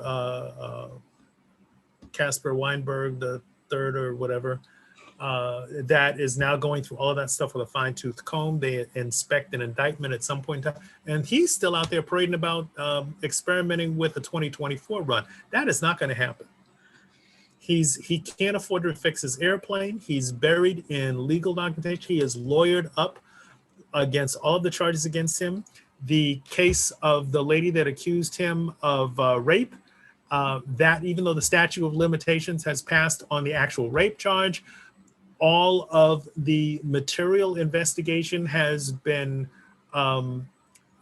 permitted to go forward Mm-hmm. with regard to he will eventually have to testify under oath. He will eventually have no choice but to submit a sample of his DNA to prove that he actually committed the act of which he is accused, even though he will not be held criminally responsible. He can still be held civilly responsible, so that there can be a monetary judgment and compensation that to the victim that will be awarded to her against him. And the He truth. has so all of these things are pending, along with the enormous laundry list of judgments that are pending against him for all the malfeasance, criminal acts that he has committed in office. doing all his dirty deeds.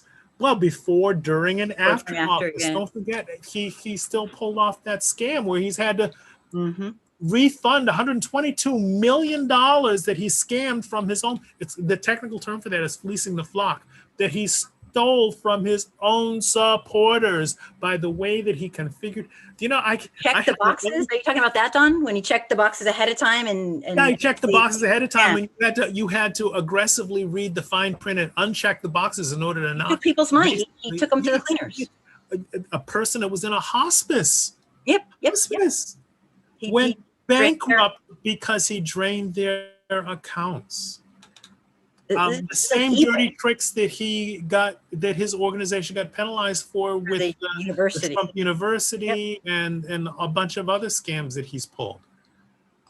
He hasn't learned a thing. He had boxes pre-checked so that you think you're giving a one-time one-time thing. No. You're giving every week, and there's no end to it. It was weekly, not even monthly. Yeah, these were weekly donations. Some people got bankrupted over this crap. It's really disgusting, dirty tricks. And the fix was in that if you unchecked the box, you got an online note that said, "Oh, this is going to be reported to the Fuhrer."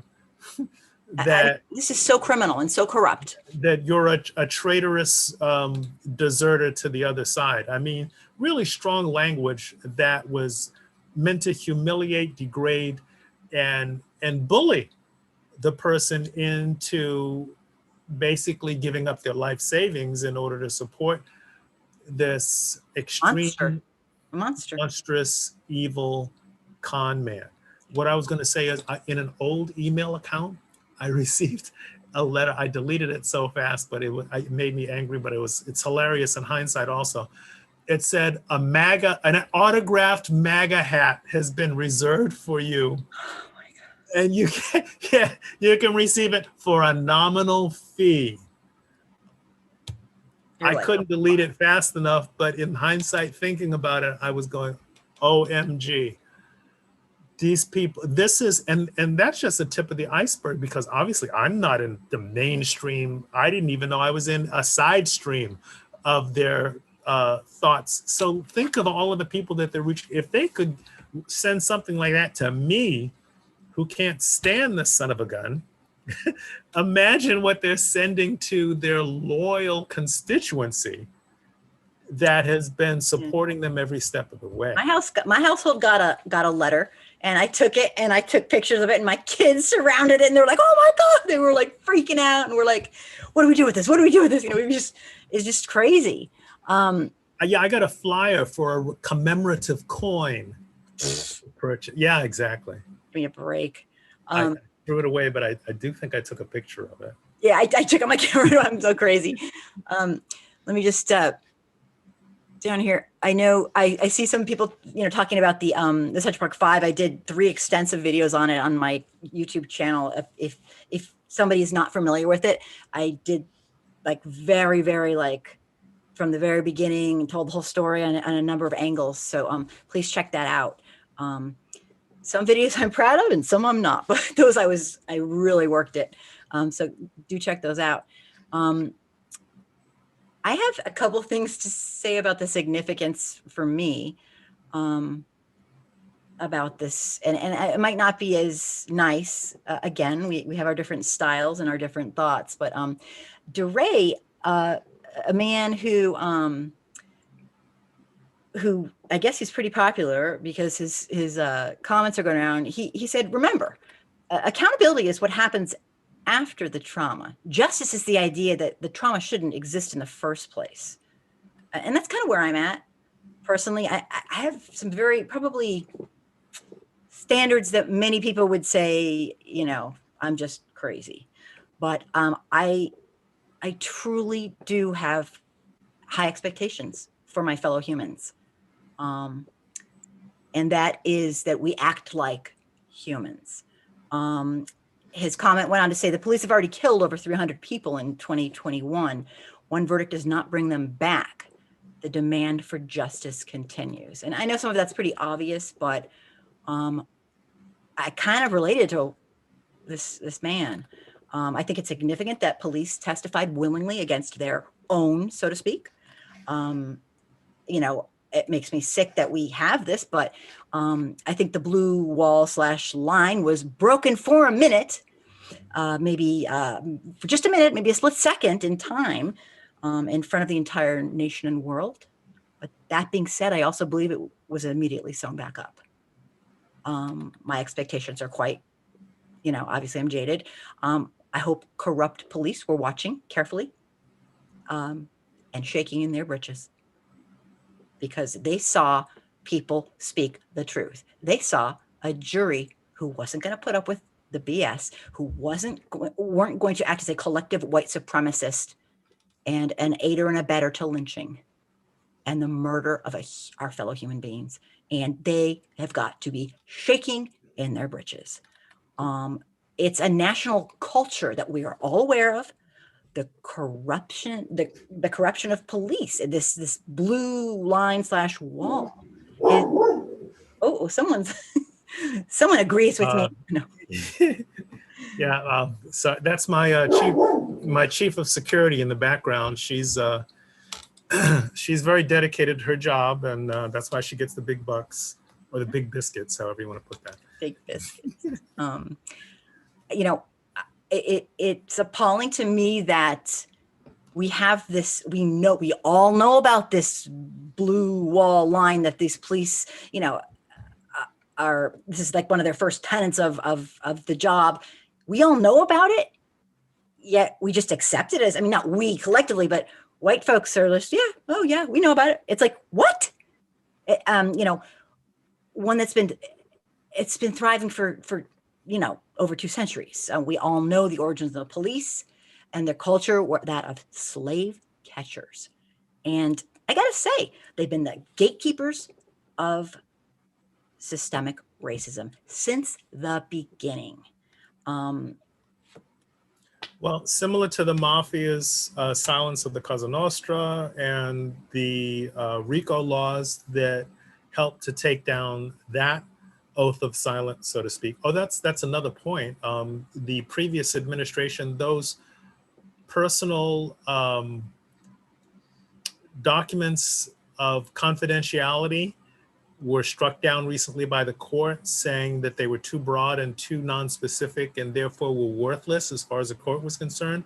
So all of these contracts of secrecy that were required to be signed by members of the previous administration, those have now been debunked by the courts. So look for people that are looking for action to, that's another point of action that can potentially be taken against him, as he is now just a plain old citizen and will have to fight things out with the lawyers that he fails to pay. And we'll see how that works out for him. But that's another thing. I think what you're referring to is the police observing that the blue line, blue wall, whatever you want to call it, whatever they call it, did not apply in this particular case because the truth was brought out, justice was served, the people were not in that, the key people that needed to testify did their job and did come out and testify.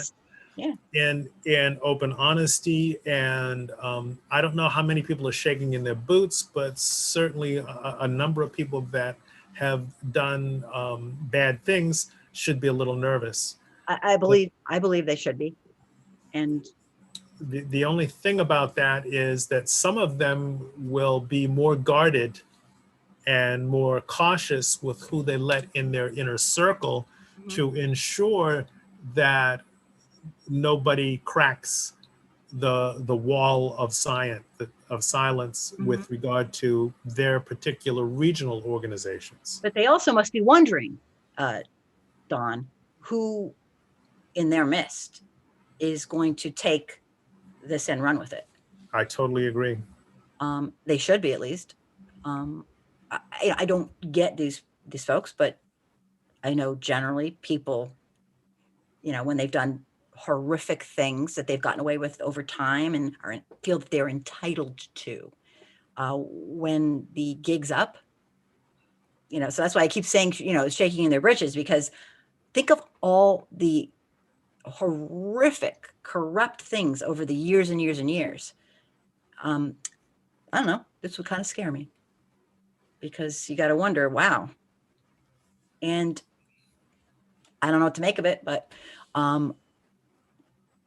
if this verdict was not guilty, then that would have been just basically speaking to what everybody always believes anyway, many of us, that police can do whatever the hell they want with impunity. This is a police state. I definitely am glad about the outcome. I'm not overly positive about the history and its significance leading to some amazing national reform. There's just simply too many people who are white that look at this as, oh, well, he was a bad apple. Well, no, and no. This whole bad apple BS, I really have a problem with that.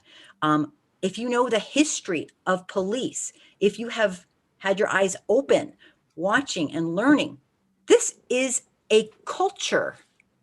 This is a culture. This is I am not saying there aren't good police.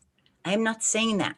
This is an accepted, known culture that if you aren't doing the crime, you're watching someone do it and turning your head. I'm sorry, there's not a bad apple.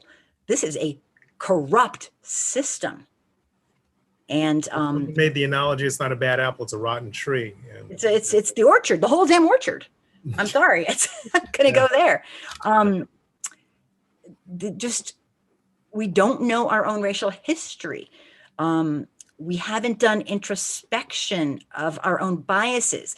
There's too many people who are like, oh, I call them fake liberals. They understand, that was a really bad thing that happened, but he was a bad guy, and no.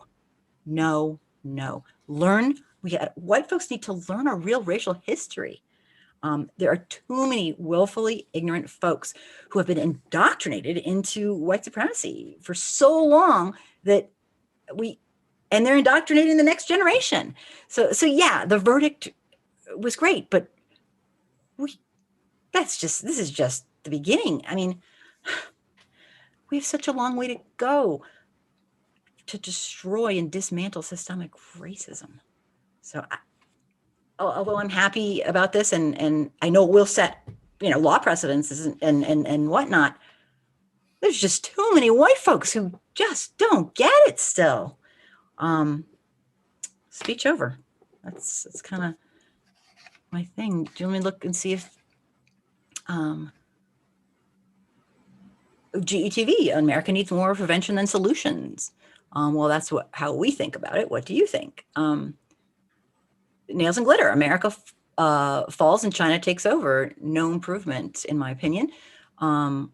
We got to suspend qualified immunity. I mean, I feel personally, Don, and I don't know what you think of this, that at the very national level, and I know this is never going to go because we're a bunch of states, and I get that, there needs to be some much more strict and higher standards. The standards we have for police at the national level are kind of non-existent. I mean, the sanctity of life, we say we believe in it, but I call bullshit on that. No, we don't. We believe in the sanctity of money. Well, I think that the new Attorney General has already weighed in on that. He wants to see a change. He hasn't been there long, so give him a little time. But it sounds like it's certainly on his radar screen to address that issue and to do something about it. So far, everybody in the Biden administration seems to be doing a spectacular job. He set us a high standard, and everybody seems to be working hard and diligently in order to meet that standard. I would caution people with their impatience over whatever their particular specific pet peeve favorite issue is, because you must remember that the previous administration put a lot of energy into hiding the shallow graves that are out there that are newly being discovered in terms of things that are turning up, like Oh, the absolutely. documentation that proves unequivocally that there was, in fact, actual collusion with the Russians for both 2016 and 2020. This is what spurred President Biden to make the sanctions and the expulsions that he did recently with the Russian diplomats. More to come as things unfold.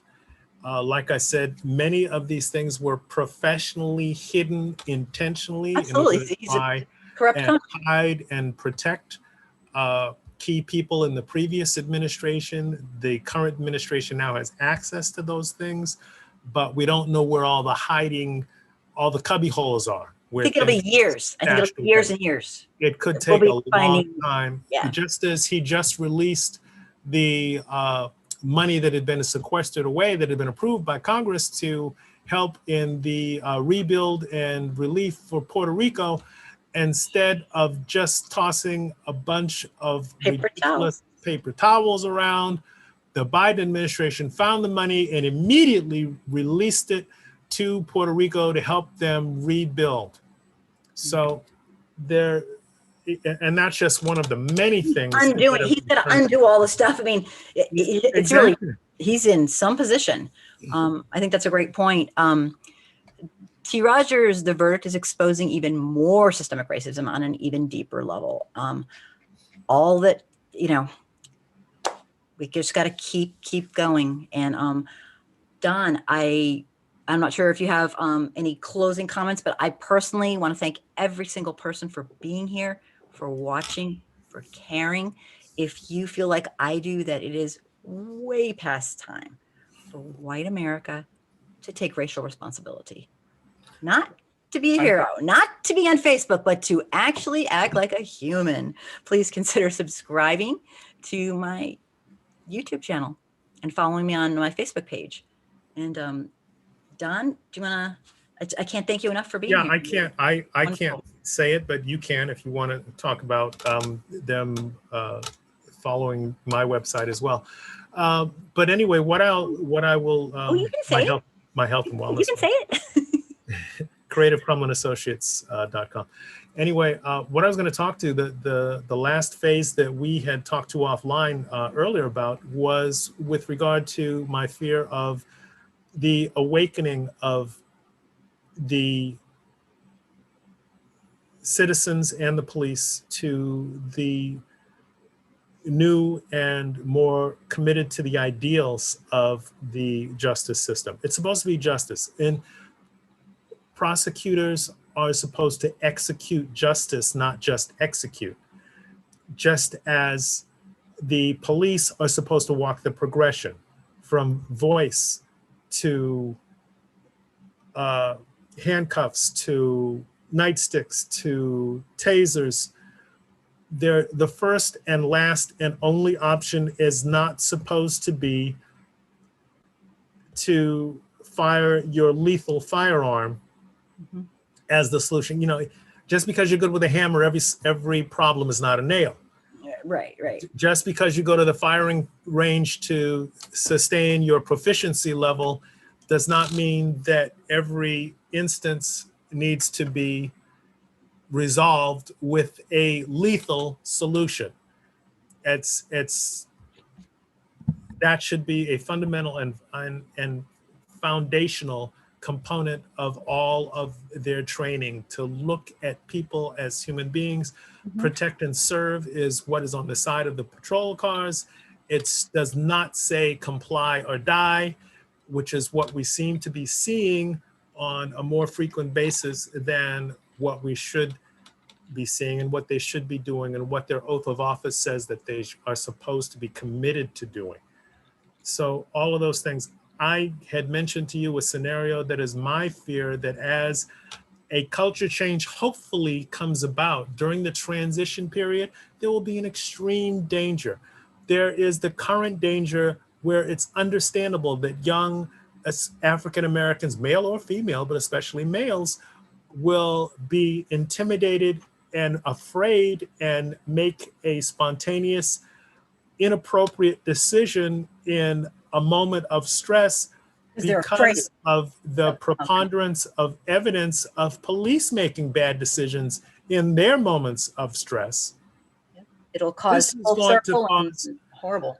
This is going to cause extreme danger both to the potential civilian citizens as well as to the officers. I fear that we talk about the good cops, bad cops, 80-20 rule, probably, allegedly, we hope there's 80% better good cops and 20% bad cops.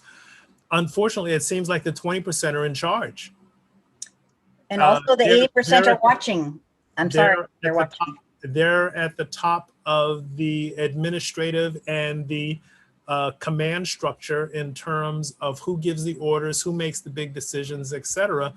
And that needs to change immediately, as soon as possible.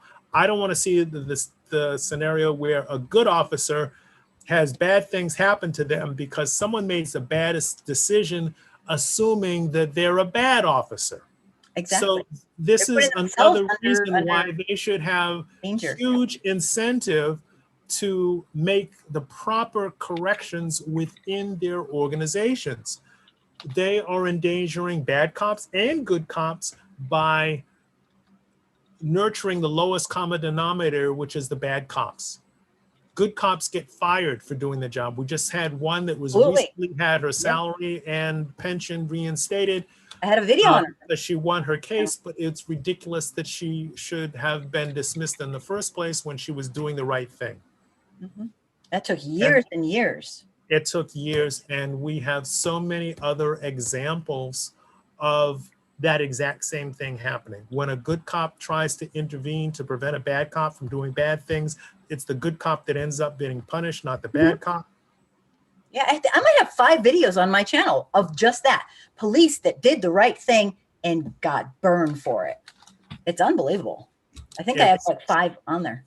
Yes. So they are endangering, you're right, Don, they are endangering all police because people are so afraid that, I mean, how can you blame them? They expect a Black person to be calm, cool, and collected, while a person who you know is very likely a white supremacist has a freaking gun on you for having a dangly little, like, you know, an air freshener in your car. Like that was a thing. It's like an air freshener, having an air freshener dangling from your rearview mirror is an offense punishable by death. Now, it's insanity. Who was aware of that? Wow. Not only is it ridiculous, I would imagine that nobody knew about that until this incident occurred. Other than the people that wrote the law. I mean, there's people who have too much tint on their windows, and that's a death sentence. I mean, doing anything for a Black person can be a death sentence. That's why I call them, I'm sorry to say, but I truly believe that that it's a crime against humanity because the police are terrorists. They don't have to strike everybody. They just have to strike once in a while to create terror. And that's unconscionable. And that we white folks watch this and do nothing, don't even get me started. We hope it doesn't come to this, but Chris Cuomo the other night said something that sounded pretty prophetic. He said I remember. This probably won't change until cops start killing young white men the same way that they're killing young black men instantly when they roll up on a situation. And that has not happened yet, but suddenly we'll get police reform when it does, if and when it does. Right. And I've But actually it shouldn't have to take to that. I've That's said what it stuff took like that. for that's what it took for the drug movement to become more reasonable. And it's disgusting. Mr. F.S. Black, the police are glorified thugs with badges. And Some of them. We can't paint all with a bad brush, but it certainly, what we have pointed out is that unfortunately it seems like the ones that have the most rank and authority and command structure, power over this decisions that are made, seem to be of that ilk, of the old school bad decision making, wherein everyone that doesn't look like them is a bad person. yeah, it's a tough, and you and I can debate, and I think we're on the same page mostly, but, when I think about the police, where they started, where they went, where they are now, the obvious culture of absolute, like, normalcy. I can't, nails and glitter, right. Cariel Holmes was a black cop that got fired for stopping another officer using excessive force. Yes. And in Buffalo, New York, very good. There are dozens of them. I've posted some articles about that too. Yeah. I guess my point is that I believe the entire system is corrupt. If you aren't doing it yourself, you are somehow turning a blind eye to, and that does not go over in I'm sorry. I have to believe that we're better than that as humans, all of us. So, but I get it. I'm maybe more extreme, just because of what we know and what we've seen and what I know about culture and white supremacy. Thank you so much for being here, everybody. Check out, I put a couple of videos up today about some propaganda. Well, these not propaganda, but to show the difference between details matter. And I really want to know what you guys think. There were some problems with some kids in New Jersey, and they put out a video that went viral and got everybody up in arms. And it's understandable because of the culture we're in. But then when you see the 17-minute real entire thing, you think, well, and it is absolutely all about white supremacy. And when you can't trust police, and when police are corrupt in general, and you're terrified, this is a really, really bad thing on so many levels. It's pretty complicated, as everybody knows, but check out those videos. Tell me what you think. I am up in the air. I don't even know what to say, but I'd love to get your take. One's 17 minutes and one's 1 minute. So let me know what you think. Your opinion matters to me. And Colonel Crumlin, thank you so much for being here. My pleasure, ma'am. Glad to be of service. Always do great. Thank you to you and to your viewers. And can you put really fast? Participating. Can you put? I don't know if you know it by heart or can copy and paste it, but would you put your page and your in the chat area? Yeah, real quick, because I have the chat area for the Zoom thing. I don't have it for. I tell you what, you can see it. You can copy paste it into where it needs to go, where your people can see it. So let me do that. Can you do that? Because I'll tell you if it hits. That right away. Thank you. Because I really want people to know what you do. Don is incredibly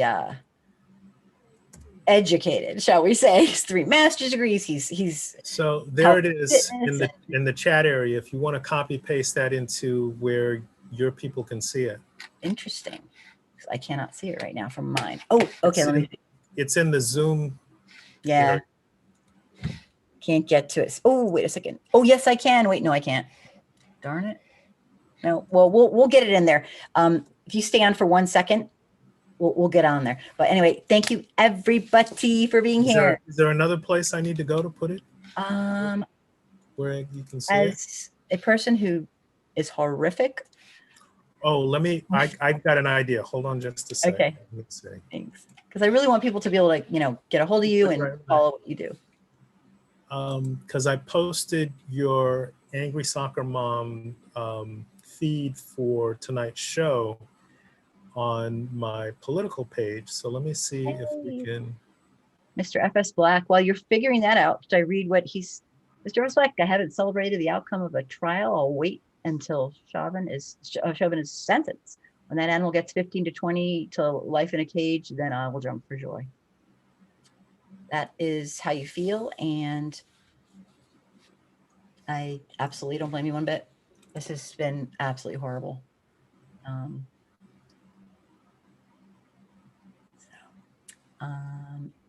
Well, I'm gonna,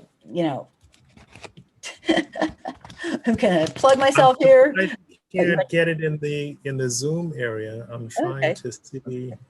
On Sunday, we're gonna have another panel going on for the 3rd chapter in, where's that book? I put it somewhere. White Fragility, which was suggested to me by Nails and Glitter. Thank you for that, by the way. And we've been having some wonderful panels.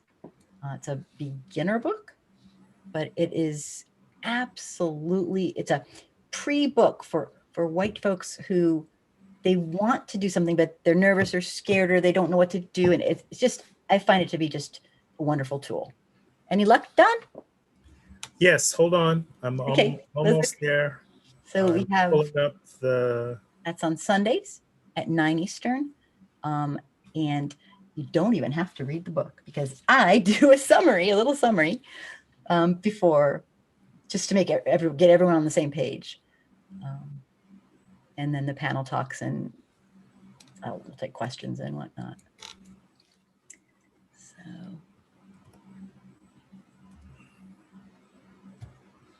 It is absolutely. Can you see it? It's a pre-book for white folks who they want to do something, but they're nervous or scared or they don't know what to do. And it's just, I find it to be just. I don't know. Can you still hear me?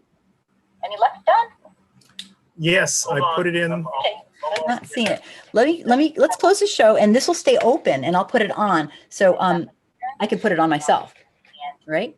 Don't even have to read the book. Does that sound okay? Do a little summary. Done?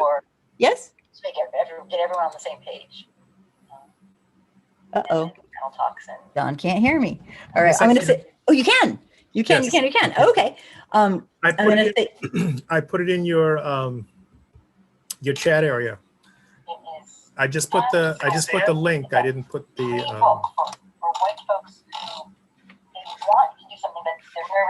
Okay, I'm getting feedback. No clue why. It's the end of the show.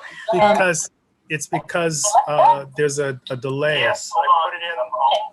All right, so let me say goodbye to everybody and thank everybody, and we can stay on and we will get this straight. Okay. Thank you, everybody. Let me see here. I can turn this. Yes, I had to turn off the other one because it was causing feedback and duplication. So got it. Okay, Nails and Glitter sees it. Oh, she does? Yes, she's got 4 thumbs up for it. So she's got. Oh goodness. Well, I will find it and try to. Nah, I can't. I don't see it on my side. I'm so sorry. It has the 4 thumbs up. I don't see it. I would copy and paste it, but I don't see it. I can get it in there. You know what? If you send it to my Facebook, and I'll get it in. Good night, everybody. Thank you. Can you do that? Yes, ma'am. Okay. Thank you. And Don, thank you so much for everything tonight. You were wonderful. Oh, thank you. Glad to be of service. Good night, everybody. Thanks for being here. Okay. Yeah, I'll stuff it right in there. And I'm going to put it in the, I'm terrible.